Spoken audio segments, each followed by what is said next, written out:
This is college seminar. How do you bear fruit?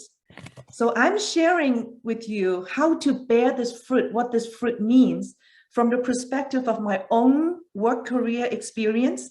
I worked for AT&T for 33 years and I have retired for almost 4 years now, and also have a lot of people in their career planning, teenager, college student, young adult, or more senior adults. Through our organization named Call to Work to help people understand their calling at work. So we have a lot of tools. I'll share some of those with you today.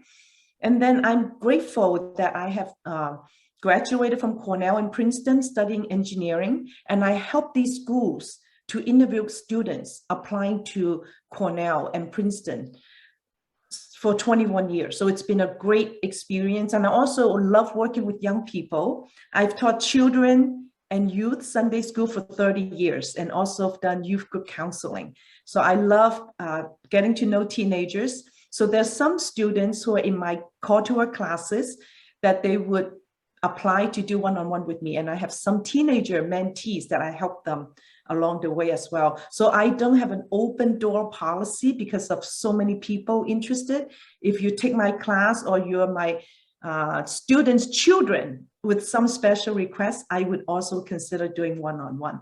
And so let's start understanding, how do we go through this college application process?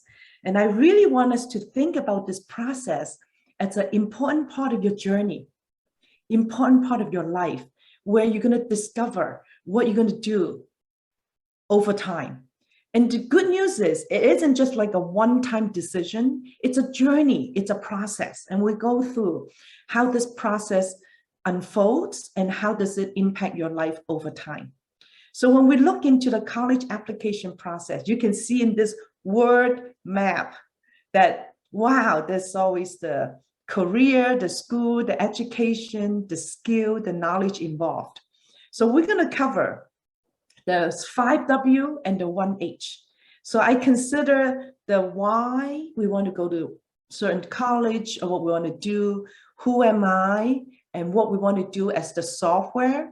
And then exactly where do I go, which school, and when do I go, and how are some of the hardware that would help us. And I also put in a little bonus. How do you manage your time? And how do you manage your finance during this college application process? So we want to help you to bear fruit. So some of you know I love creating acrostic. So the Fruit Acrostic stands for F, find your passion and your interest. I have a few tools to help you. It is so important to study what you love, to do work with your passion and your strength. So it's so important to get grounded to understand what your passion, interest, and strength are. Then research and apply for the right college. So there isn't the best college. It is the right college to fit you, and don't compare with other people. So there's one that's uniquely the right one for you. And we're going to talk through those criteria. You use your passion to choose the right field. So go back to our first point. What you're going to study in your major should align to your passion. I, improve and make the best out of your college life. I'll give you some suggestion how you would do that. And then T, train and equip yourself for a successful career. So it's important to understand what success means, right? So the world may consider success as good jobs, good pay, good job title, good degrees, good house, good car, and many things that perhaps are more materials that we may consider as success. And happy family, that's all good. Nothing wrong with those. And yet I would define success as follows, that I am using my God-given gifts to the best potential to honor God and to bless people. That's my definition of success. I am using my God-given gifts to the fullest potential to honor God and to bless people. That would be success. And that could include all the other good things that we just talked about. So it will be like a tree that we're going to be planted, very deep rooted in our faith, in our value, and the principle we'll share, and that we can bear fruit throughout the whole life journey of our tree, like a life journey. So let's get started. Why do we want to go to college?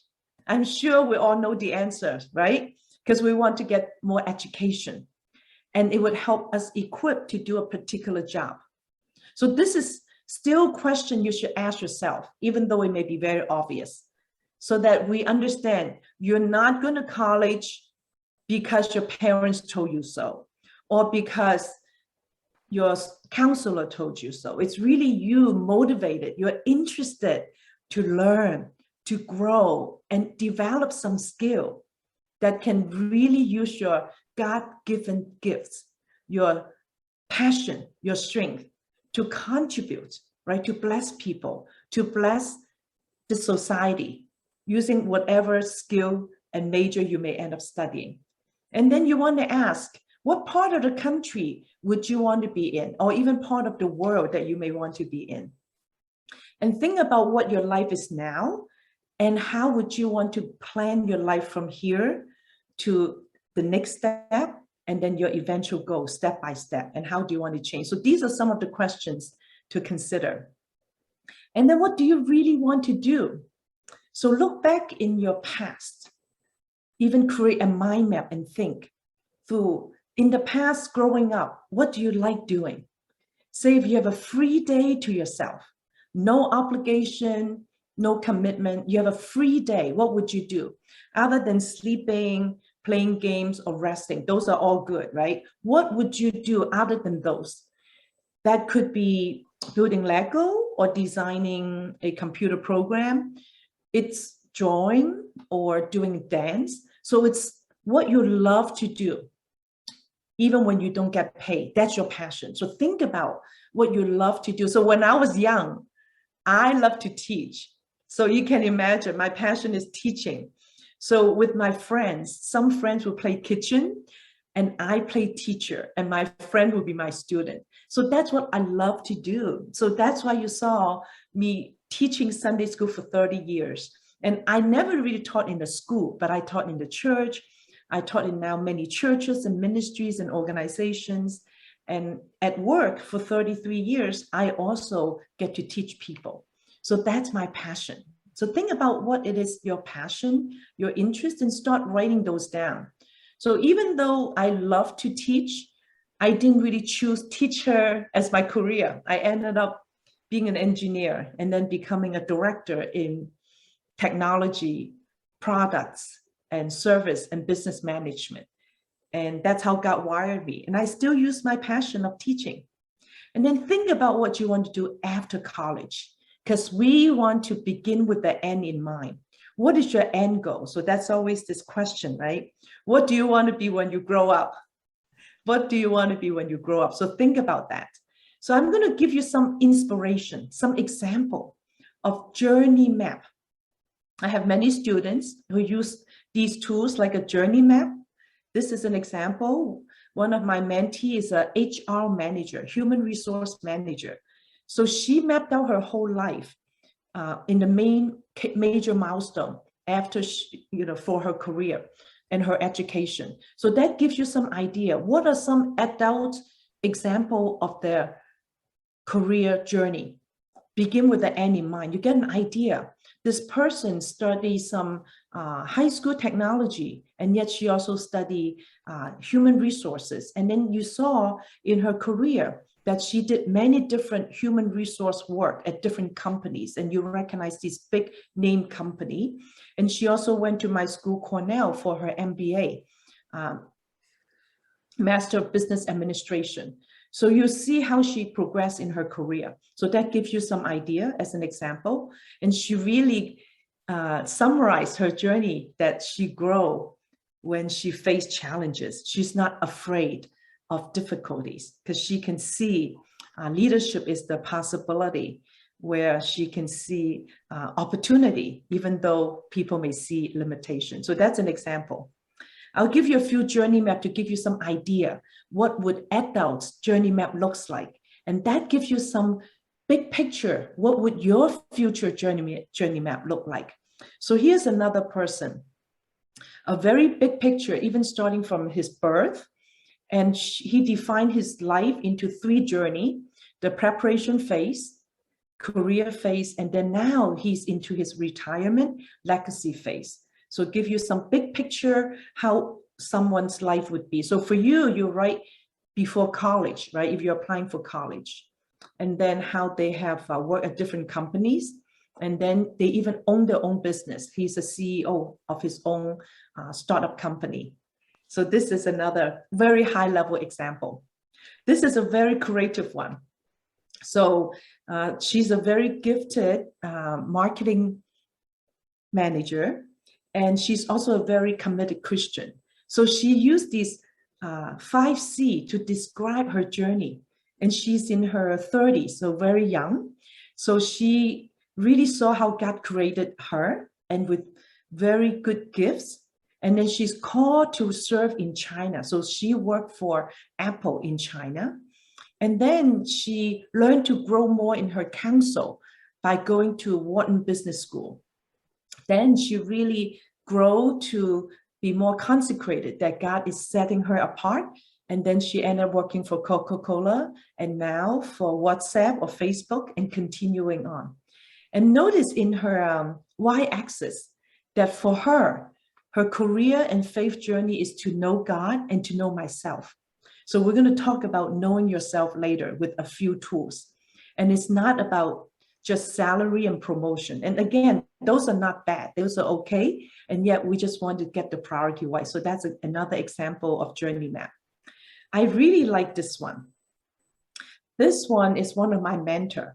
She started out as a science teacher and then became a secretary.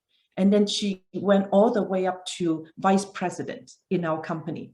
And I love the way that she captured her each career journey. And this is good for you to take a picture of, because you get an idea of a very successful vice president in a Fortune 500 company. In her 25-year career, how she evolved from being a teacher to an assistant, and then all the way up the chain and became a vice president in our company. And I love what she captured. Notice she learned certain skill at each job. You see that? So it isn't about what she did. She really captured what she learned and what she produced. For example, as a teacher, she learned to plan ahead, to capture people's attention, and she said public speaking is fun. And you notice all these will contribute and build up for her to be an effective and successful vice president. So I want you to know, as you're growing up through your high school years, and then to your college and future years, you'll see that all your experience is going to count. Nothing is going to be wasted. So value every step of your journey, including some very difficult time, and that you're going to grow from your difficult time. So you see in each one of her boxes, I'm not going to go through in detail, but I really love the way she captured how she learned the unique skill. And it's not just hard skill. A lot of these are soft skills. So these are very valuable. So this is mine. One of my HR vice president helped me to create and use this journey map. And I capture my own life from growing up in Hong Kong. I was really a poor family, homeless at one point. And it was a really Cinderella story. I was the Cinderella, really couldn't even afford elementary school tuition. And yet coming to America, and as a teenager, I did my senior year in United States. And that's why my SAT verbal is really bad. I was only scoring at 450. And my math is 750 or 800 for SAT 2. So my English, I was really struggling. So I'll tell you a little more story later on. So I re-immigrated to the United States as a refugee. So it's a very difficult beginning. It's a humble beginning. Oh, okay. So someone else was sharing. Okay, so let's come back. Okay, so please don't share. Okay, so that it was a very difficult childhood and teenager coming to America, adjusting to very new culture, new language. And some of you may identify with me, and I was age 16 at the time. So that's actually my college application essay. And I actually started with University of Maryland, a state university, because my poor verbal SAT. And then after the 2 years, getting 4.0 in my University of Maryland State education, then I planned and prayed and prepared transfer to Cornell, and we'll go through more in detail later. And the transfer application was really very good probability for me to get into Cornell, and I'll explain more. So actually Cornell at the time offered a very new major, double major for electrical engineering and material science. So my year was the first year. So they were looking for people to join this new degree. And it was the right time with the right degree at the right opportunity. And with my 4.0 from my state university education, and throughout those 2 years, I pray and plan what to study and how to prepare for my transfer. And then my professor wrote me a very good recommendation. And that's similar college application process that you'll go through, and I'll emphasize more for you later on as well. So that's how I got into Cornell. And then because our family was so poor, we could not afford the tuition. And I was actually able to have scholarship, financial aid, and work study. So the work study is especially for families who couldn't afford the tuition. And because I've work study, I was able to work for my professor at Cornell. And he's very famous in semiconductor in the field. So he recommended me to work for AT&T Bell Labs in my rising senior year. So my junior summer, I got to work for AT&T as a summer intern. And then the rest is history, because AT&T hired me back before I graduated, that I got a full-time job. And then AT&T put me through graduate school at Princeton. So it's a series of endless miracles in my life. And it's a Cinderella story. And that's really, the rest is the history. So that's where I started my career of 33 years at AT&T. So you see that AT&T also sent me to various executive education at Cornell for a month, and some short courses at Columbia and UPenn Business School. Then during my whole 33 years, I also received a lot of executive education and leadership training. And then throughout my career, you see, I did many different technologies. So some future time, we'll talk more about the different career model. Today, I focus on college application, but I'll give you some idea that even though I study engineering, I grow my career, not just vertical, I also grew in horizontal, learning different technologies and different roles and responsibility. So depending on how God created you, everyone is different. Some people love to focus in one area and be very specialized in it.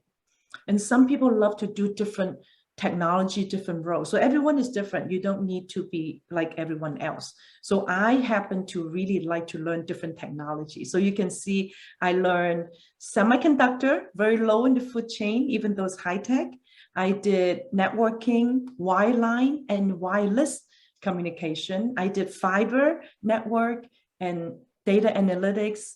And then my last job is the most difficult and also the most successful, the software-defined network and customer experience. That's very hot. And really amazing how God guided and allowed me to do that job. And it's the most successful job in my 33 years.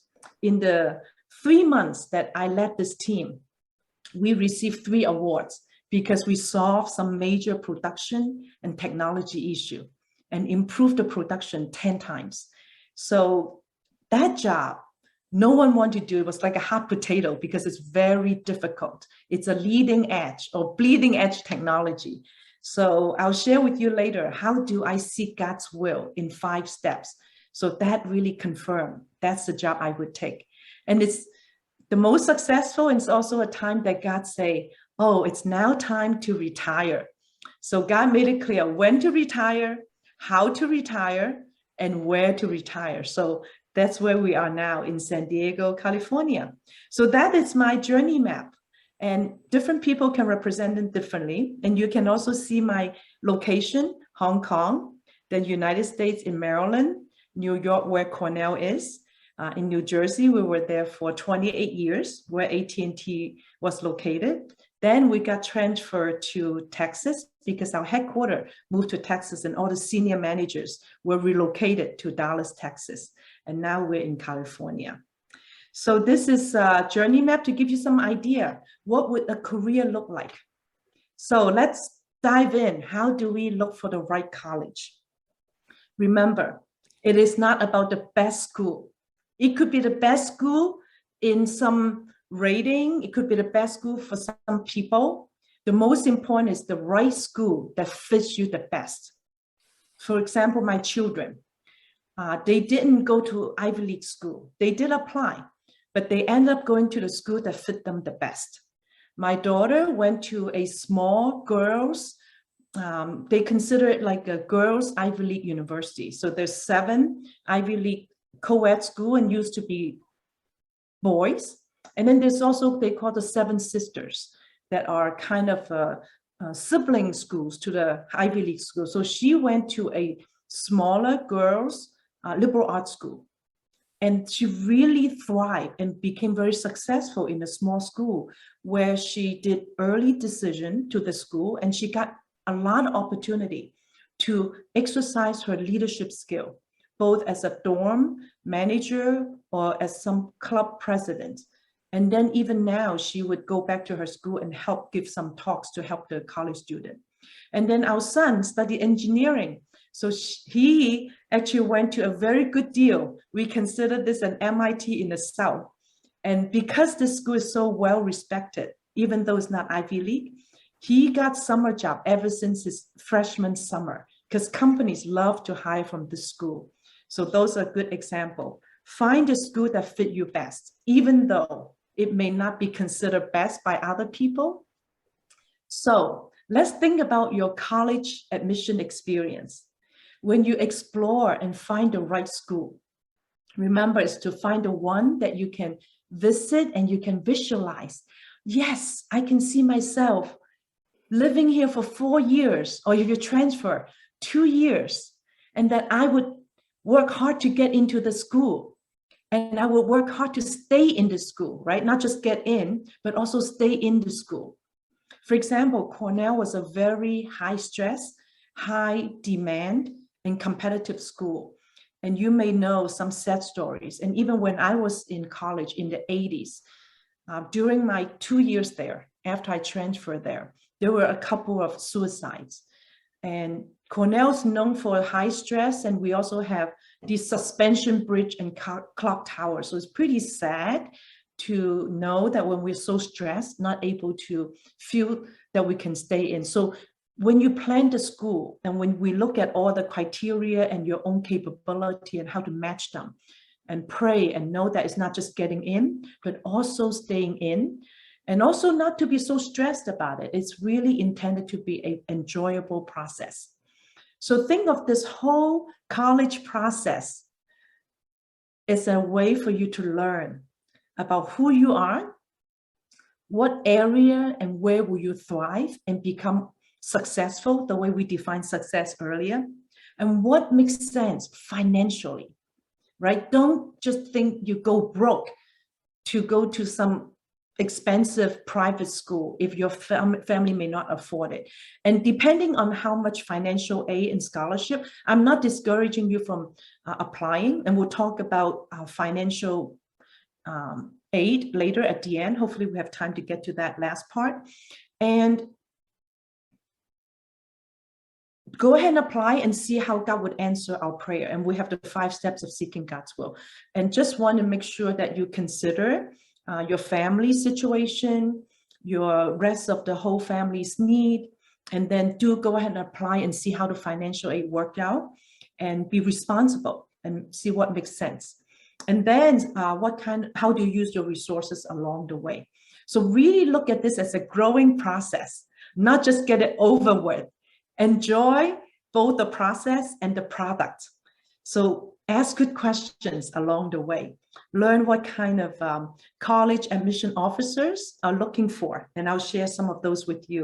As an admission interviewer, what do we look for? And then learn the right perspective. So let's look at a few very unusual examples. Most of you probably know, right? November 2020 was a very special history-making day in America sports. The first woman, it's not just even Asian woman, any race, right? The first woman to really lead and manage a Major League Baseball or any major sport in America. It's our very own fellow Chinese American Kim. We're so proud of her. So she was always passionate ever since she's little. If you read her story, coming out from New York, Brooklyn, she would love to always play with the stick. So she always loved sports. So that's unusual for typical Asian career. And yet that's her passion. So she pursued her passion and look at her career list of the different sports. And then in November 2020, she was named the general manager of the Florida Mariner. We are so proud of her. So that is really history making. Not many, there's no other woman who managed any major sport that way. So she's the first one, and also an Asian American. So when I looked at her history, and then looked at how people describe her, and I watched her interviews when she was named, and I really can appreciate the various quotient that I can identify. And I'll explain more on this quotient. So this is to prepare you as a young person. How do you grow, not just for application in your college, but for you as a whole person? How do you want to grow your character, your ability to prepare for future career? So I can see in Kim's experience that she has very good intelligent quotient. She went to University of Chicago, studied public policy. And then she has very good emotional quotient, EQ, and character quotient. It's not easy being, in fact, she's rather short, Asian woman among such major dominant male environment. So she really built up her EQ and her character quotient. And then she really persevered because she went through some very difficult time in her career, some ups and downs, and not having the opportunity, even though she was qualified. So I call that adversity quotient. She was very resilient and strong in her grit, and also her transformation quotient. When she didn't know what's going to happen next, she was really staying firm. And she really cracked this glass ceiling, and we're very proud of her. So that's an example. Another one. Another fellow Chinese American. We probably all know this year, Chloe Zhao received Best Movie, Best Director, a number of awards, both in Oscar and in the Emmy Award. And she's another very unique example because her parents were also in the theater industry. So that really helped her to grow her interest. So I'm not encouraging you to go to sports or film per se. I'm just saying that we want to pursue our passion. Think about what your passion is. And of course, we also know Jeremy Lin, passionate about basketball. We know the most recent US Open, the two top winners, also Asian descent, that they are young teenagers and they're passionate about tennis. So we need to go find your passion, align to what you can contribute best to this society. So if you look at Chloe's life, again, I can see that she has very strong emotional quotient and the adversity quotient and her intelligent quotient throughout her life. So what do these quotients mean? Today, we don't have the time to go into grand detail, but I want to give you an idea so that when I do interview with students, I always ask them about their leadership experience. So I have a series of courses teaching people to learn about these quotients and how do we develop these quotients in our work, in our family, and in our community. So it's about our relationship with God. So that's a spiritual quotient. And then your relationship with yourself. your character quotient, and your humility quotient. And then your relationship with other people. So we're going to talk more about EQ, emotional quotient, later, and the leadership quotient. And then relationship with things, right? You always have to manage tasks. So that's when you have your adversity quotient, not afraid of failure, challenges. And then your intelligence quotient that we all know very well. And then the transformation quotient, managing changes and unknown. So we'll focus on EQ, AQ, and IQ later when we prepare for interview, because that's the basic requirement that we would always look for, whether it's college applicant or job applicant, because you want people to know and learn new things and smart in solving problems. That's your IQ. And we want people to get along with people, right? Emotional quotient. And then we want people to thrive even in challenges and not afraid of mistakes. So this is very important for you to think about, even in your high school years. How are you building up these quotients?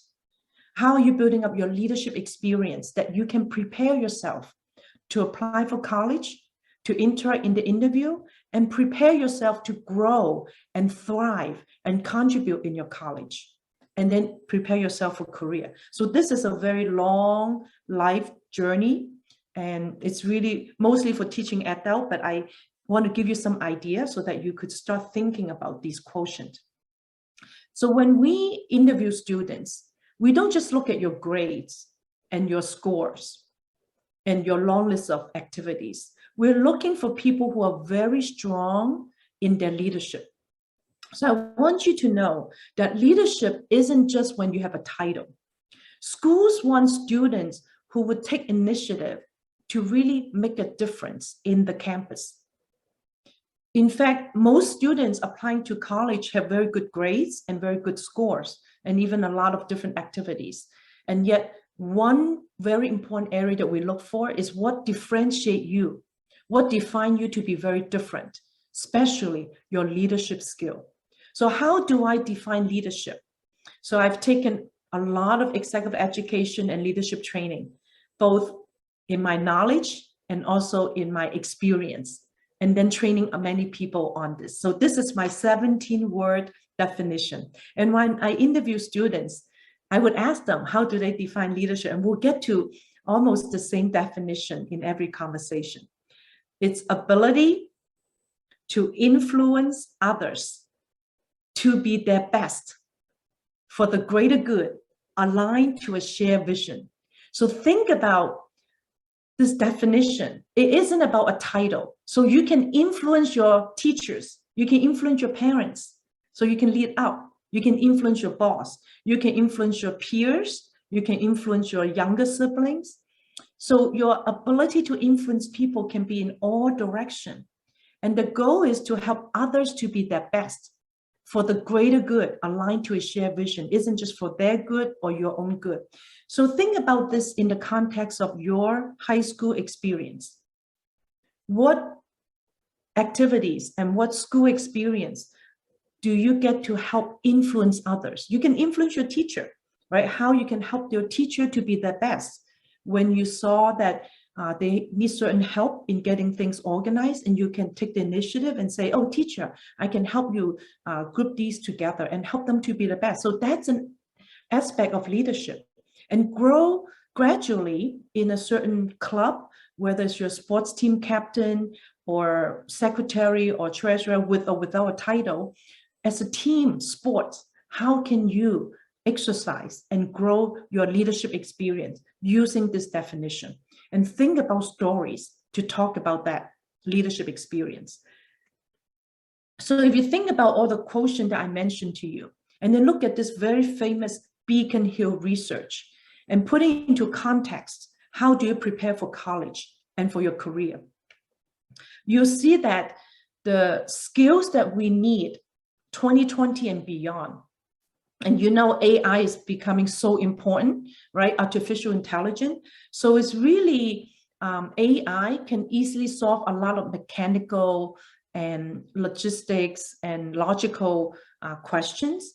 And yet we people should do what AI, robots, and machine cannot do, which would be On the left, the IQ for problem solving, AQ and XQ for critical thinking, because AI cannot do that, and creativity. So grow in these areas. Do things in your high school, in college that help you grow in these areas. And then on the right, the other soft skill, people management, absolutely, the relationship, the emotions, and collaboration, the teamwork. So all these are the other soft skill quotient. So I call these CAP skill because it's a bunch of CAP, right? So you want to be creative. And I know many of you are very creative. And think critical thinking. Don't just figure out how to do formulas and get good grades. You need to think out of the box, how to apply what you learn to solve problems. And then collaborate, work well with people.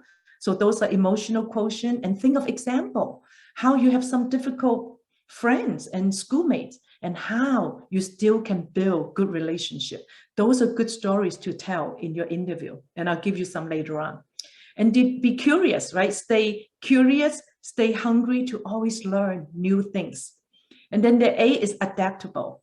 That's very powerful. So for me, coming from Hong Kong to America as a teenager at age 16, it took a lot of adaptability. So that is very valuable for us as a leader. When you go to a new school, a new company, a new location, and think of your past experience, how you have demonstrated being adaptable to new environments. So that's another good story to share, because you need that when you go to different career, different school, to demonstrate that you're able to adapt. And then how you can persuade people, not to force and push people or boss and command people, but really be convincing that people can see, oh, you have a good point. And then able to solve problem and manage good people relationship. So as you prepare for college application, begin with the end in mind. What qualities do employers look for? If you look at, we do the research, these 12 qualities, if you look at this list of 12, only 2 are hard skill and all the others are soft skill. Right? Only math and literature or literate reading and writing, the basic skill, but everything else is about your attitude, your enthusiasm, your motivation, being proactive, work well with people, your strong ethics, and your well-rounded personality. And volunteer is very important. So I hope that you now get a chance to do a lot of volunteering. And when you volunteer, there's so many blessings. Don't think about volunteer just to get hours and credits for the school or get some presidential award, silver, gold, and I got those over the years. I hope that you volunteer because of your passion to help and serve other people. And you volunteer to help others using your gifts, using your God-given gift. So for example, it's a good idea if you're interested in medical school, you can volunteer in hospitals. And my children in high school, they volunteer in my company. And that actually helped my daughter to work for my company after she graduated for some time. And then she went to a different job. When you volunteer in the church, in a youth group, in a YMCA, in feed the children or feeding the hungry or soup kitchen, is something you are passionate, or some organization like engineering organization or society. When you volunteer, it helps to give you the opportunity to serve and also help you to grow the leadership experience we talk about in a safe environment. So later on, we'll talk about how important your real work experience is for college application, including the volunteer. So look at this list. So remember, in your college, isn't just about the hard skill, your GPA. It's also the holistic college experience in building relationship and leadership throughout your college 4 years and beyond. So let me introduce to you, as you plan your college, your career, and your life over time. I have these 5 No and the 5 P, 5 W, which I'm listed here, and the 5S for knowing yourself, and the 5S for seeking God's will. So we won't have time to go through each one of these, but I'll highlight a few that are relevant for our college application. This is a full course that we offer, and we just did one in August for families. And we're very happy some of our students are in this class, in this talk as well. So we're going to understand what's 5P. So the 5P model is a very practical, very useful tool for all ages and for all settings. I see people using this 5P for their own life planning or for their job search. Now you can use it for your college application. Some have used it for summer planning. I'll show you examples of that. So the 5P start with the very bottom in the base, the purpose. So everything we do begin with the end in mind. So for your college application, think about what is your purpose. So I asked you, right? Why do you want to go to college? So think about what is it that you're looking for your college experience? What is your vision? What's that end goal that will help you become who you want to be and what God intended you to be? And the principle is, what is your decision-making criteria? And the next slide will give you more detail. And then your passion, right? What you'd love to do. And we're going to talk more about passion today to help you find your passion, find your strength, and prepare for your interview, for your essays, and for your college application, and in fact, for your career and the years to come. These first 3P are the internal, soul searching to get to know yourself. And then the top 2P are the external interaction, people. Remember, leadership is about influence. So how do you influence people that you interact with? So for college application, who do you interact with, whether it's school or your counselor or the college or your family? So what kind of skill do you need to influence and build those relationships? And then everyone wants to go to the peak of the pyramid, which is performance. Performance is totally aligned to our purpose. And we'll give you some example later. How can you excel and do a good job in your college application process? And your mission is to get admission into a few schools. You can name how many, and that will be your goal accomplished or mission accomplished. So that is your VIP, right? Your vision, your influence, and the 5P. So this model takes a long time to develop, and it's not overnight. You can start thinking about it for your college to help you get organized. And I see my students using this model to really help them find direction, find motivation, and find right positive drive.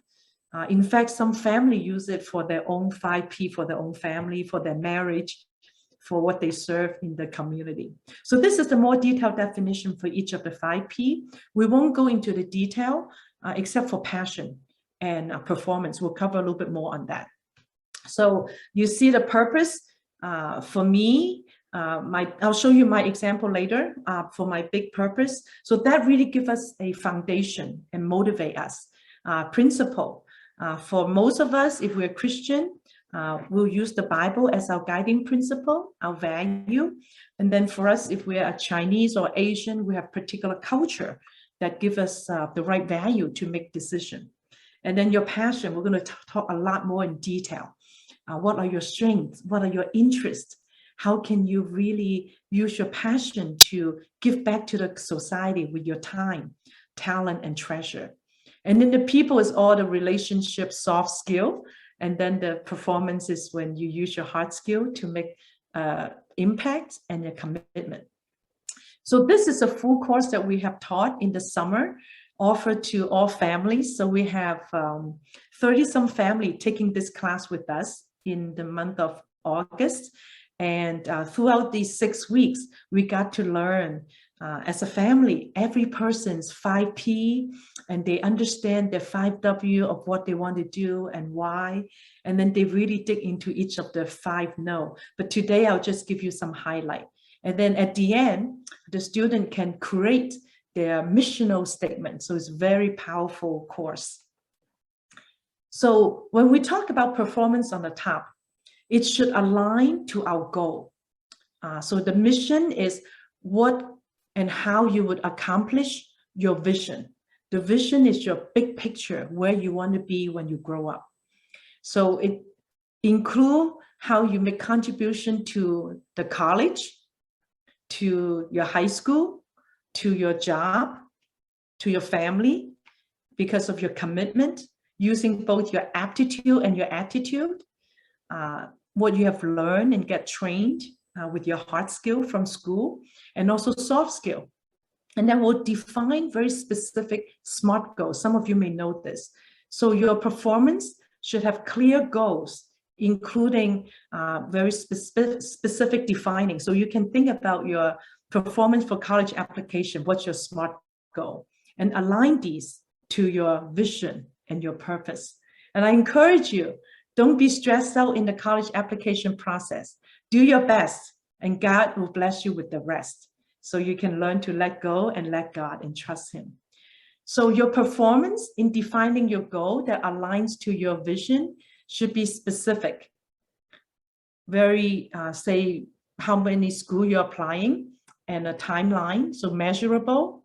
And it's achievable. So we go through the criteria of the school requirement versus your own capability to match them and be compatible and be relevant to your interests and your passion, and then should be time bound. And we'll talk about time management later on as well. So think about that as your performance in defining your goal. So let me give you some example of some 5P from my students. So this is a very young mentee. She's 9th grade, now turned into 10th grade. So she was age 15 when she worked on this 5P. Without going into the grand detail, feel free to take a picture, but you can see that she cares about her study, her family, and her Christian faith. And you see all that represented in her purpose at the bottom, in her vision. That's what gives her motivation. And then her principle, you see that again, aligned to her family, her Christian faith, and she cares about relationship with her friends. And then the passion, because her mom is an HR manager. So she already did Strengths Finder at a young age. And I'll show you that tool later on. And then she loved to read, to write, and research as well. So you see that she actually also would do a 5P for 10 years later when she turned 25. And you see that her future career plan is going to use all her strength. So it's really fascinating. And then her people skill, and then her performance. You see her performance, very smart goal. You see her number of honors course, the grades that she planned to have, and coping strategy, and how she would read her Bible every week. So this is a very good example of a teenager's 5P for her year 2021. So this is now 10 years later. She's planning ahead. What would her 25-year-old 5P model looks like?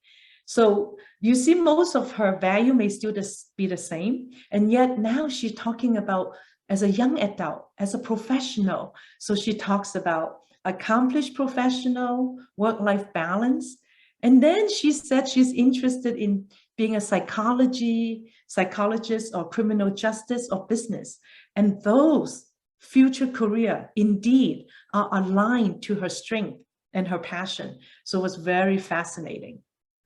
So I'll give you a quick few examples of other adults who use the 5P. So this is an MBA student I mentor here from Biola in LA. And for her, the reason for her MBA study is to prepare to serve her passion, which is nonprofit organization, and then building community of friends and with professors, and that she would help to really finish her MBA degree. And then this person is a doctor. So this student is a doctor. You see in her passion that she wants to save lives because she's a doctor. And then she's also very passionate about sharing the gospel. So she also wants to save souls. So you can see she's a very committed Christian, and you see her values represented in her purpose, principle, passion, people, and then performance. And the last example is the HR manager. And you can see how she incorporated some of our quotient in her 5P. So for you in high school, how do you prepare? Now we have this big picture. So what do I do? What do I prepare for? If you're 8th grade, I developed this EDGES, E-D-G-E-S, EDGES acrostic to help you remember. And this is good to take a picture of. Every summer at different grade, what should you be doing? 8th grader, in your summer, you can explore. Okay, you're young, you should explore the different interests and different passion and try different things, whether it's liberal arts or STEM, science, technology, engineering, or math. Look for anything that you may be interested in, test it out, test the water. And then 9th grade is to develop, right? Go a little bit deeper. After you explore in your 8th grade summer, you can start be more specific and say, I think I like this more than the liberal arts. I like to do more computer programming, software programming, for example. So I'll show you an example of a student who ended up very interested in artificial intelligence and machine learning and how she developed a 5P for her summer. So you can start to develop. And then 10th grade, you grow. You go beyond the high school level. Say if you enjoy software, computer programming, or data analysis, and you can learn what the school offers and also learn from online or even some community college and start to go deeper and grow. And then 11th grade summer, learn to be an expert, right? Go even deeper. And then now you start your college application. And then 12th grade summer, before you go to college, that you should try to get a summer intern in your field that you can be more specialized. So for me, the summer intern's been so helpful, both in my high school year and in my college. And I told you, because of my professor that I work for at Cornell, helping me connect with AT&T Bell Labs and getting me a summer intern when I finished my junior year at Cornell. That's what defined the rest of my career and the rest of my life, that I worked for AT&T for 33 years. So this is very exciting, EDGES process. Think about that, see where you are and how to explore. So this is another young mentee in my student group. So she was meeting with me a few months ago and say she wanted to plan for her summer. And we use this 5P model. You can see her goal, her purpose is very much on software development, AI, computer science, and machine learning. And this is her 11th grade summer. And now she's a senior and applying to college. And we just did our one-on-one and talked about her essay. And you can see that she cares about her Christian faith, her family time, and preparing for this exciting STEM field. And then her principle, again, is aligned to her value with her faith, her family, and her personality, that she's very driven and self-motivated, which is very important. And then her passion, we talked about, right? People relationship, and she's also good with debate and storytelling. That's very important for leadership and for college application. And then she loves problem solving and even entrepreneur. So we're very fascinating. The time she was talking to me, one of my mentees actually has a AI leadership program. So I introduced my this teenager to my adult mentee, and now she's part of that very exciting AI youth leadership program. And then in the people, she knows what kind of relationship and network she wants to grow. And then during the summer, how can she find a research intern and how she spend time with her family and with God. So at the end, she really did find an intern. And then she worked for the whole summer and what she learned from it. And now she's preparing for her college application. So that gives you some idea what you do in your summer throughout the years.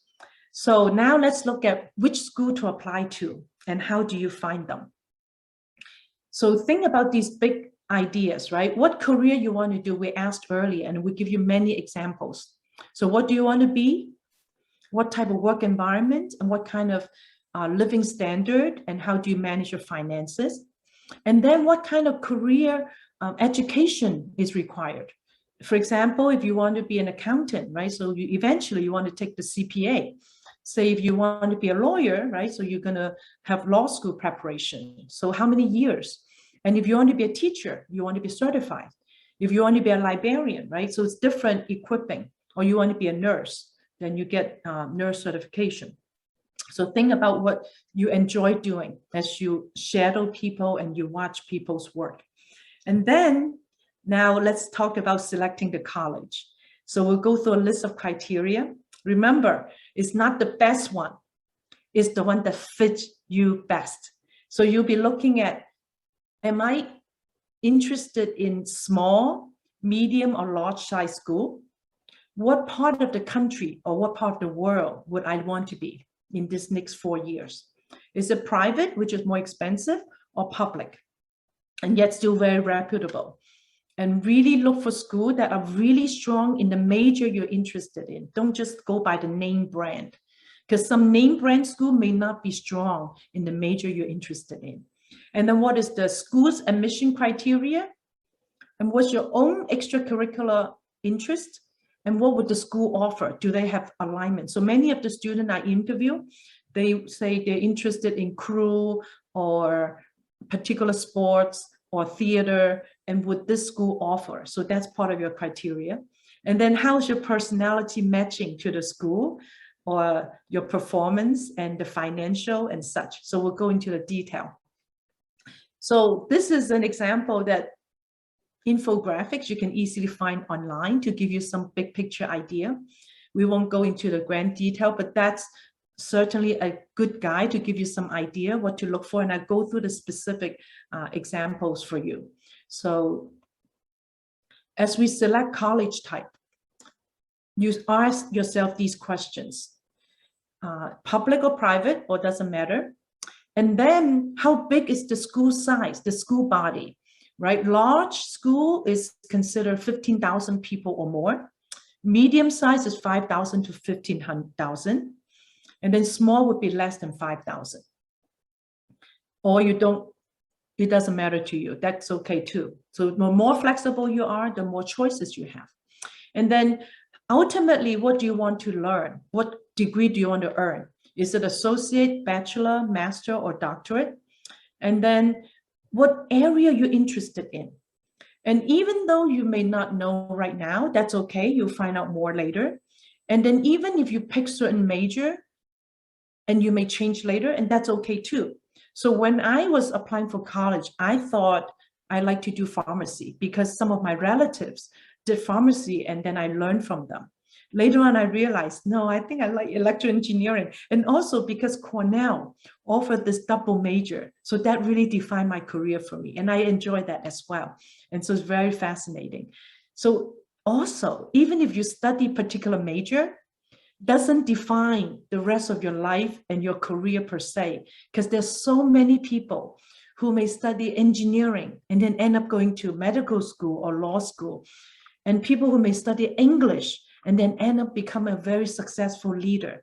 So it's really college giving you very basic skill, help you how to learn basic knowledge, solve problems, and more importantly, build up your leadership skill, the 8 quotient that I talked about, and learning how to work with people.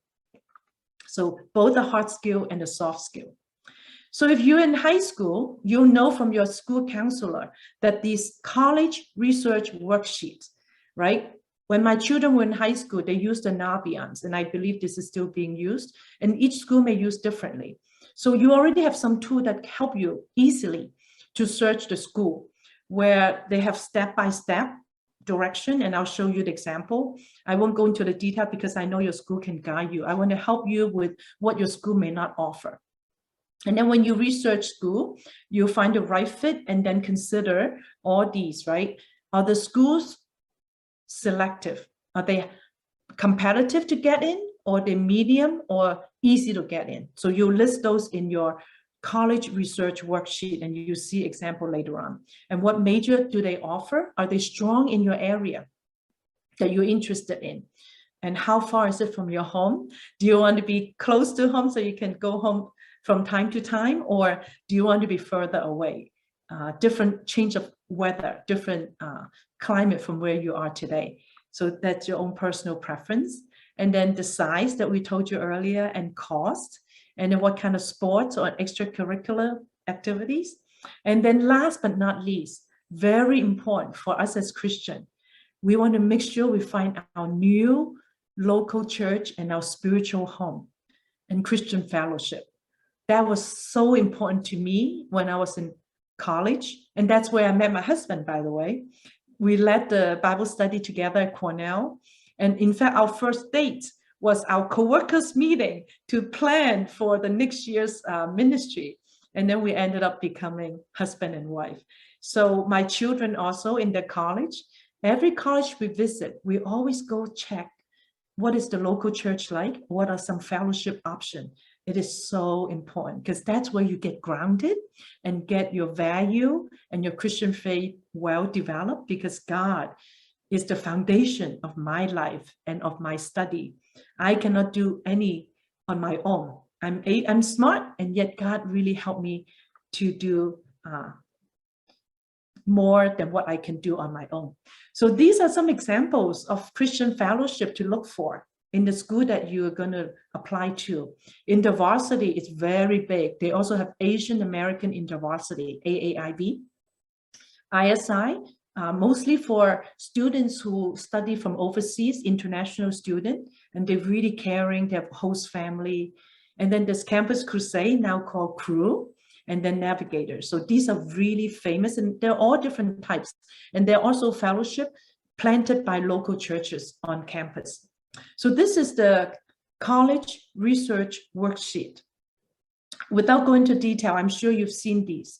And they have directions for you step by step from A all the way to M here and more, to go through every step. So I don't need to go through what your school already tells you. And then you can put it into the worksheet. Who you are, what are your current grades, your profile, and what credit are you taking. And then this person happened to have 3 schools, Bucknell, James Madison, and Kane as an example. And then you now populate the worksheet to go through all the criteria. And the school, these tools are very helpful. So that way you can see, are they compatible? And where do you stand? And we're going to explain how you choose what type of school to match with your own score and your own grades. So then about acceptance rate, graduation rate, the size of the school, what tests do they need? And of course, you know, during COVID, some of the scores are now not required, so they're optional. And a word about that, if your scores are good, I recommend you would submit it still. And if your score may not be as satisfactory, then it's optional because it's not required for most schools. And then the early decision or early action or regular decision date. And then is it your safety school? Because their requirements are lower than your own capability. Or is it a target school? Because their requirement matches with your capability, your scores, your GPA, and your what you can offer. And then reach school or dream or super reach are those that are much higher than yours. And I'll explain how many of each would you want to apply for. So here's an example. This person, 1 safety school, 1 target, and 1 reach. So then you look at the different geography, right? So I went to Cornell, which is pretty cold, upstate New York. I remember because our school had very steep slope. There was a time that I was just standing there, not able to walk up or down because it was so slippery and it's snowy. We had 20 some inches of snow. So can you put up with that? And are you able to enjoy the cold weather? So think about the different season, different climate. And is it the small city? Cornell is upstate New York, or would you prefer New York City or San Francisco or Midwest? So everyone is different. And then when you visit, can you visualize and can you see yourself spending, enjoying your 4 years in this school? And what kind of campus life would you like? I personally love my time at Cornell. It's beautiful and really enjoy the small town and yet very self-contained. And friends still go down to New York, driving for 4 hours to go down, New York City, or Toronto, going up north. So there's still a little bit of that city if we want to, but I enjoy the campus. And then where do you want to be, right? So these are all the different consideration, different parts of the country, and what type of city and town, and then what kind of landscape, and what kind of weather, and then how far are you from home? So these are some questions for you to think about.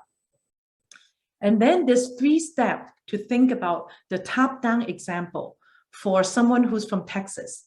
What are they going to consider? So we start with, okay, what interest in career or job do you want to have? So they want to be in robotics, electrical, and computer engineering or computer science. And then what degree would you want to get? So undergraduate, ECE, or Bachelor of Science. And then what colleges, right? So now they're looking at public, could be UT Austin. And you see the L means large size, M is medium size. And then the dollar sign tell you how much tuition. $1 if it's local Texas. Wow, in-state tuition, good deal. And then $3 more expensive. And then MIT, of course, $4 is even more expensive for private. So these are some examples as public, out of state, public school that you pay a little bit more than the local in-state, and then private school, and then other factors. So here are some ranking of very famous US News and World Report. Every year they produce this college ranking. So depending on the major you study, remember, it isn't about the name brand.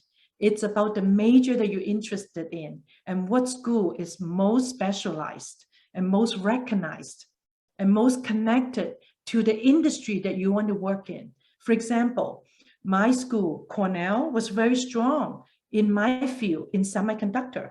So my professor was very reputable and he easily connected me to AT&T Bell Labs. So when you're in college, I strongly recommend that you don't just study. It's important, get good grades. Remember to also experience the campus, building relationship, whether in a fellowship or different extracurricular, and work with your professor, volunteer. So I got paid because I had work study. So always think about getting real hands-on experience. So in this case, computer science, you see the schools that are ranked among the top, and then electrical engineering. And I don't want to go in detail, and you can look at this up very easily. And then for general school ranking, different ranking source may be different, but still you see some similarity. So US News, Wall Street Journal, or QS World University ranking, to give you some idea. But that is too general. So it's not just the general that matters, it's the special major that your school should be rated on. That's very important. So here's more important field, right? If it's a public university, that's the ranking. And then for liberal arts, many of these are private, that's the ranking. Then engineering, and then for business, so depending on what you're most interested in. Now, after you did your research and you did these college research worksheets, now you can define how many safety school that match with your capability and you're confident you can get in and stay in. So you can do 1 to 2 safety school, my recommendation. And then good fit will be your target school. For sure, still very good chance, right? So you can do perhaps 4 of those. And then reach school, at least 1 or maybe 2, or some are super reach. And in general, I would think 6 to 10 university is enough. And I know some of you apply to 20 because now Common App is so easy. And I'm not sure if that's really a good idea because I think it's a lot of resources and energy draining and certainly a lot of application fee as well. So don't just shotgun and apply to a bunch It should be strategic, should be purpose-driven, should be aligned to what we just covered so far, and really careful in planning your time, your talent, and your treasure, the resources that you're using. Because that involves recommendation letter, because every university is a whole package, right? So think about some school, even if you get in, you may not be interested in going. Why bother applying? So ask yourself, what are the 6 to 10 schools that you would apply to? And I would recommend no more than 12. And I know some go to 15 or 20. So think about that. Then admission requirements. What do we look for? So you want to see what is the deadline. And now early decision is happening, right? So it's due soon versus your early action or regular decision. And then scholarship and financial aid starting soon. And if you are going to an expensive school, think about your family situation and also be proactive to find a different scholarship. I know students not just applying the regular scholarship, but they also went into many different local school scholarship and different organization or foundation offering scholarship for particular situations. So look for those. And then, of course, the score, in this case, SAT, ACT are now optional, and then the GPA. So this is the different types of application. Early decision, it's committal, right? Mostly for private and Ivy League school. If you decide to apply early decision, your chance of getting in is higher. And you also pray and think through, if this is where you want to go, then you do early decision because you're quite sure. And then once you're accepted, you are obligated to attend. And then early action, you're not committed to go, and yet you are very interested. So that also gives you a little bit good chance. Not as high as, relatively not as high as early decision. And then there's priority deadline, and then there's the regular decision. And then this is the schedule for this year. In early action, November, some may be slightly different, but around November. And that this, then you'll find out in December. And that way you don't have to worry about all the other schools, right? And then early decision, decision or regular decision, and then the rolling decision, depending on different school. So then let's look at different profile. How would that match with your school? So let's say we look at Cornell for class of 2023 and look at their admission profile. That gives you some idea. If their acceptance percentage is very low, that means they're very competitive and it's very difficult to get in, compared to, for example, Georgia Tech, and has a much better probability to get in. And also companies love to hire from Georgia Tech. And then this is a good comparison of UT Austin, 32% acceptance rate. And their profile gives you a good idea on the mix of their students. And then comparing to Princeton, 5.6%, very, very difficult to get in. So now I want to show you the 10 P for college application so that you'll be geared up and ready to think through these 10 P. The first 5, you now need to make sure you do perform well in your current school, your high school. And I know some parents are very careful to move to a particular town because they have a better high school. And your school ranking and your GPA in your school is very important. So that way they know, are you able to study well, perform well, and do you have good ranking for your own school? And also, is your school well ranked? And is it challenging classes you're taking that you still do well? And then, of course, prepare to do well on these tests that if you choose to take them, and then participate in extracurricular activities and serving, like I mentioned earlier. And these are good example for you to share stories and experience of how you lead people and help others to be their best, and how you get along with people. And these are, I'll give you some interview example later on. And then perform well in competition. If you do sports, whether it's academics or sports or dance or different competition, these are helpful as well. So look at these school ranking as example. I don't want to announce the school here, and yet just to get some idea for high school ranking, there's the magnet school, charter school, and STEM school. So you have some idea where your high school may belong. And certainly higher ranking high school are more favorable viewed by some colleges. And then what counts the most in college admission? So the kind of course that you're taking and what GPA you're getting, your ranking in your school, and your standardized test that could be optional, your personal statement. And we're going to talk about how you differentiate your brand and write in your essay so that people can feel, can see how you stand out from other people, how you differentiate. And recommendation from your school. And you send recommendation only if the school asks for it. Don't send it if they don't need it. And then your leadership and extracurricular we just talked about. And then interview is somewhat important, but it's not the most important. You still want to do well. Our report back to the school isn't the deciding factor. It is still an aspect of the experience. So it's not just we interviewing you to get to know you. It's also you interviewing us, the alum, and get to know the school to see if that's what you wanted to go. So that's what the school are looking for. Now, recommendation and positive relationship.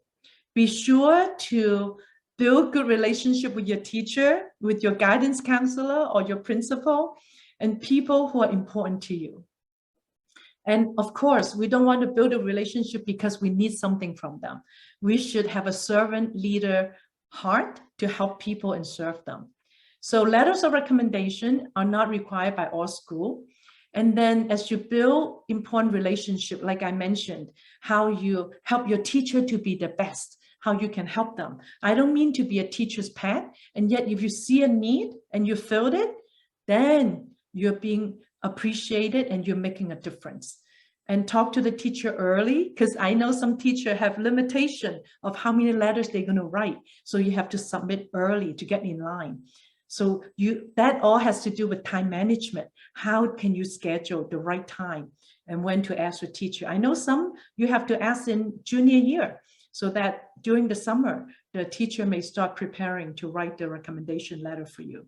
And then find people who are relevant in your life, people who know you well enough. Don't look for people who barely know you, even though they're very famous, right? So think about a meaningful relationship. Then we get to the 7, 8, and 9. Personal brand. We're going to talk a lot about the passion and your strengths. And then how do you define the brand in your essays, in your statements? And then professional work experience. There are 3 types of work experience in your young age. From home, I really encourage you to serve your family, whether it's cleaning the house, cooking, in our house, we don't call them chores, we call them privileges, because it's a privilege to serve each other, or fixing the car, or things that you can do around the house. That's your first and immediate experience, work experience. Second, we talked about volunteer.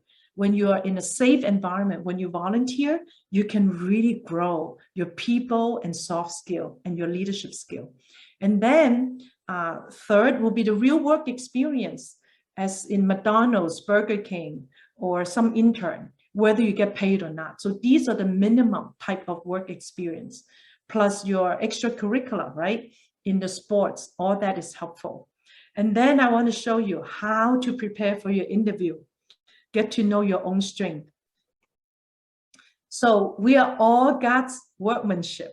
We are God's masterpiece, as in the Ephesians 2 tell us. So we are God's handiwork.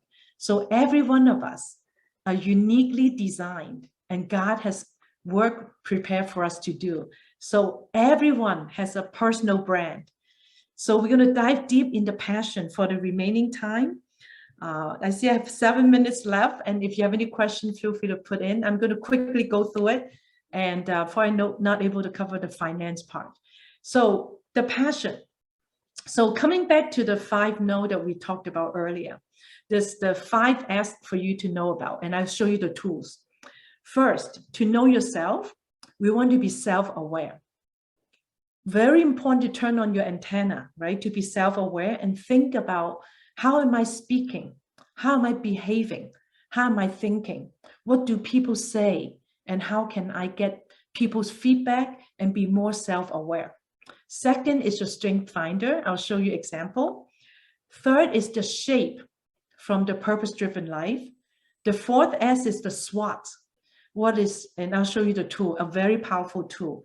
And then to prepare for interview, what is the SOAR story? So I'm gonna skip these and think about your passion. So these are the 4 S that we talked about, other than the self-aware. So Strengths Finder, I recommend, if you're in senior high, if you haven't done it yet, you can buy this $20 book, Strengths Finder, in Amazon, and they have a code at the end of the book, and then you can do an online test and get a free report to know your top 5 strengths. I've done many different personality tests, and yet I find this to be the most relevant to help me know how to use my strength and help you know what you want to study and where do you want to grow in your career. So this Strengths Finder is from Gallup poll. They researched from tens of thousands of people, and now millions of people have used it. It's a very robust test. And they have defined these 34 strengths, grouped into these 4 categories: executing, like your feet taking action; influencing, like your hand building good influence with people; relationship building, that your heart aligned with others; and strategic thinking, your head knowledge. So you can see how these are so different, and we call all these strengths. And this is my students' example. You see the dark colors 1 through 10 are the top 5. So they decided to buy the whole report. So they see the whole ranking from 1 through 34. And you see this student is very strong in strategic thinking and executing. And some also influence and relationship building. And that's another student also strong in strategic thinking. And the yellow one are mine. So I have 3 yellow in executing and 2 in relationship building. So that represents really what I love to do, because I am using those strengths in my work and in my ministry and serving. So the next S is the shape. We won't spend too much time on it. It has your spiritual gifts, your heart, what you love to do, your passion, your ability, which is like your strength finder, your personality. Are you outgoing? Are you introvert? And there's personality tests for those. And what is your experience? So that's from Purpose Driven Life book. So the spiritual gift, this link can offer you a good tool to answer some question and see what kind of gifts are you strong in. And this is one of our August class students' result. SWOT. This tool is very powerful and easy, and it's free. I know families using the SWOT tool really help them get to know each other. So think about what your strengths are, including a strength finder, and your weaknesses that you need to grow in, and that's your internal way of doing things and your personality. And then the bottom is the opportunity, what areas you want to grow in and build more in those skills. And then threats, what are some blind spots that you really need to watch out for and be more self-aware and others aware. Usually we use SWOT for an organization or for products, but we use the SWOT for people. And it's a very powerful tool because you do your own self-assessment and also get a 360-degree feedback from other people, your family, your teacher, and when you work from your boss and your coworkers. And then this prepare for our interview. Because in my interview, we always ask, tell me about yourself. What are your strengths? What is your weakness? So this is easy to prepare. And also, this helps you to track your progress. Are you using your strength? Are you improving your weakness? Are you taking classes to develop your opportunity? And are you addressing your threats? So very powerful tool. So here are some more examples. DISC is a DISC. Enneagram has the 9 personality, and Myers-Briggs has 16. So I'm now going to the interview preparation. This is my favorite. So pay attention how to prepare for your interview. This applies to high school, college, adult, all ages. Very powerful way to tell people about your strength. So we call the SOAR story: your situation, your obstacle, your action, and your result. You only have about 2 minutes to tell people a story of something that happened and demonstrate your strength. And I'll give you 3 examples. So pay attention to this. This is very, very powerful. And the soar is just like in Isaiah 40, that we can soar on wings like eagles. So I recommend every student and every person for that matter to prepare at least 3 SOAR stories. One on intelligent quotient, one in emotional quotient, one on adversity quotient. And when you describe your SOAR story, you start with a statement telling them what is your strength. And then in your story, you should explain the why, the what, and how you take care of the problem and solve it, and how much impact did you make. So here we go. I'm going to start 3 stories to share with you. And I'd like you to practice this and prepare for yourself in this story. First one is adversity quotient. And this is exact example, and you can take a picture. So I'm going to start and you can time me. I am good at executing complex projects with excellence, with good team collaboration on time and on budget. One time, I took over a complex auditing project without proper handoff from the last owner. I was challenged to complete it in 14 business days instead of the usual 2 months. So I put together a cross-functional team, established a clear, SMART team goal, and we worked diligently with focused effort. We finished in 10 business days and 4 days ahead of schedule. So this is my mentee's example. She went through many details that's not needed. So we spent about an hour, and then we structured this story to highlight what really matters to the people. And also you see numbers, right? 2 months, 14 days, and 10 days. So the second example I want to give you is IQ. So here we go. I am a fast learner. I enjoy learning new things and solving problems and helping my team. One time, my teacher asked me to use a tool that we've never learned before. So I took the initiative to study online to learn how to use the tool. Usually, it takes 13-week course to learn the tool. So it took me 3 weeks to study and ask expert. So I learned how to use the tool, and I helped my team to use the tool to do our project, and we got an A. So that's a short story, but you hear the whole SOAR, and you hear the why, what, how, and how much. Final example is EQ. Here we go. I am a good team player. I enjoy working with others and help the team to be successful. One time I joined a new group, and there's a coworker who seemed to be a little bit difficult to get along. She didn't like to talk to people or respond to others. Well, I didn't give up. I continued to greet her and offer help when she needed. Then we became good friends. Then we worked on a project together and published a paper, and we got an award. So you see the SOAR story. Compare the before, your action, and the after. So you see the difference of difficult people, and you want to be gentle. You say seem to be, you don't want to accuse people. So these are very unique and important skill. Okay, let me just fly through this. I'm going to skip that.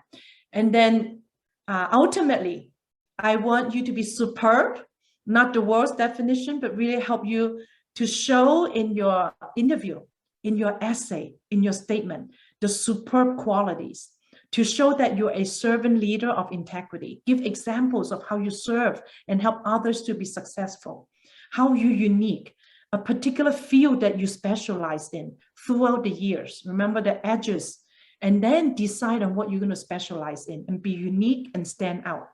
So don't do 10 different things, right? Start with 10 and narrow down to 5, and then maybe 2 or 3 that you really become really good at, to show your passion, that you're persistent over the years, and that you're excellent in, you get award and recognition for, and to show you're reliable, what you're being given, you're proactive, and you're resourceful and get it done above the expectation. And then build trusted relationship.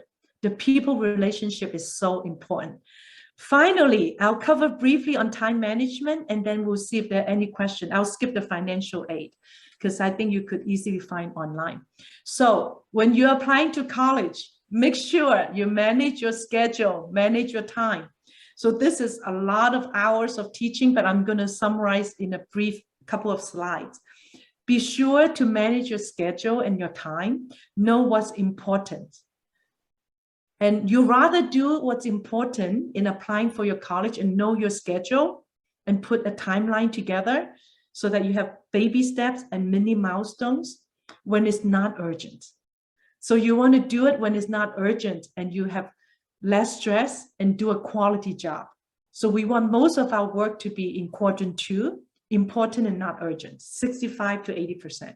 If you procrastinate, then the not urgent become urgent. Then you get into quadrant 1. It gets very stressful. And hopefully you don't spend too much time in quadrant 3 and 4.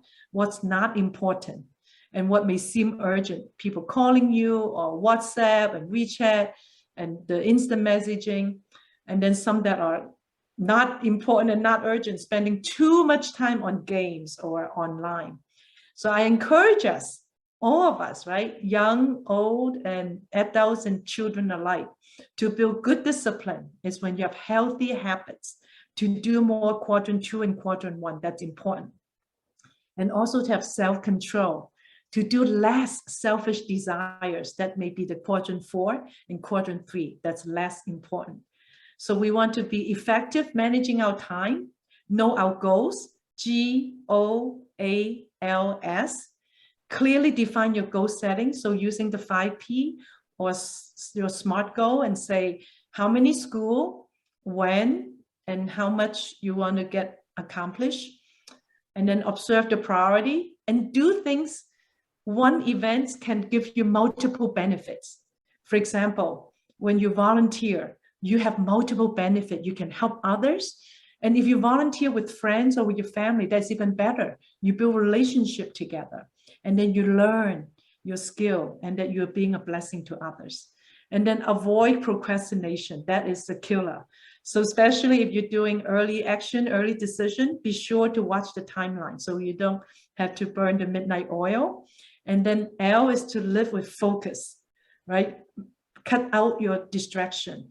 When you're focusing on your essay, one of my mentees really learned to enjoy writing her essay because she learned to go back and think through her life and define the different stages, like I show you in the journey map. And that really helps her to clearly make a compelling story on her personal statement.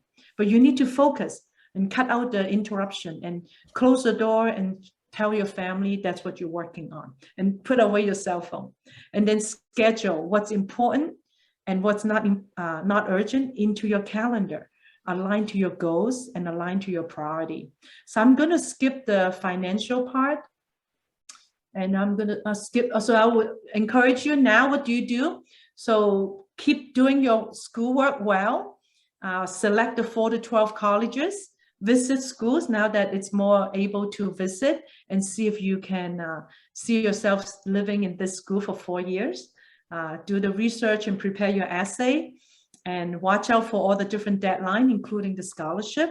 And then of course, work with your high school counselor. They're very helpful. Finally, I want to encourage you to know that you're not on your own. God is with you every step of the way. Matthew 7 tells us we can ask, seek, and knock, and he would help us. So I want to give you the secret recipe, how to seek God's will. How do I know which school to go to? Of course, the Bible does not have the name of the school. And yet, in my 40 years as a Christian, God never failed me when I used these 5 steps to decide which job to take. I had 16 jobs in my 33 years, which school to go to, and which person to marry, which is my husband now for 35 years, and which job to take, and when to retire, where and how. So these are the 5 steps. Don't have time to go into the detail, but at least I want you to know that as you read the Bible, God gives you the wisdom and align your desires to God's, and makes it very easy for you to know what is the right thing to do. And then God's Spirit, when you pray, you'll get confirmation. And God's people will be like me and your parents and your teacher, people who love God and love you, your youth counselor, and then God's circumstances, all the different tools that we talked about, and whether God opened the door or not. And finally, God's sovereignty. Even if you may not be sure, you just say, just do it, like Nike, and God will bless you with the rest. So this is the 5 step. And know that it isn't just the product that matters, it's the process as well. And together, you enjoy the experience. So as an example, we all know Nick Vujicic. He was born without limbs. And I had a pleasant surprise. One time he sent me a text. This is a text he sent me. I thought it was a prank call or a spam. It turned out it's him, because he's about 2 hours north of us in San Diego here. So he was born without limbs. And yet he said, you cannot choose what happens to you. You can choose how to respond. So even though he did not have limbs, and his janitor in high school encouraged him to be a motivational speaker, and he was bullied by his friends, and yet he chose to respond in the right way in seeking God with these 5 steps. And now he spoke to millions and billions of people, and he's been to China 36 times at the age of 36, and we got to spend 2 hours with him. And in the book he signed, 谢谢, in English, phonetics, and he has 4 children. Amazing. What an inspiration. So I encourage you, as you figure out what you want to apply, what you're going to do in your career, and what to do with the rest of your life, look at these 2 bodies of water in Israel, the Sea of Galilee and the Dead Sea. They're very different. Sea of Galilee, the water coming in, and the water going out in the Jordan River. So I want our life to be a blessing to others. We receive blessing from God, and we want to be a blessing to others. So we are getting God-given gifts that we can give away and help bless others. So think about what you're going to do in school and in your work to be a blessing, to help others. Instead, don't be like the Dead Sea, right? Water comes in because it's low level in this in the geography. So the water got stuck. So it doesn't go out. So be sure not to be like the talents. You keep all the talent and you take more and take for yourself, and not blessing other people. So that's what I would encourage you with. So I pray for you to win in Christ, that really be a servant leader, think about helping others, win-win, and take initiative, be proactive, and then build up your noble character, be kind throughout this whole process. And I'll put these links in the chat. These are helpful websites, and some are specific in Texas. And then we have a youth camp, and this happens every single Saturday morning. Take a picture. Some of you already attend. And recently we interviewed a Cornell graduate, and she's a computer science. So take a picture of that. No registration needed, and it's free. There are a few of us, a doctor, a senior VP, and I interview different people for 45 minutes, and you can ask questions. And some of the youth camp members can also apply one-on-one with me. And this is our website, calltowork.org. You can check out, and we have WeChat, Line, and WhatsApp group. Okay, I think that's it.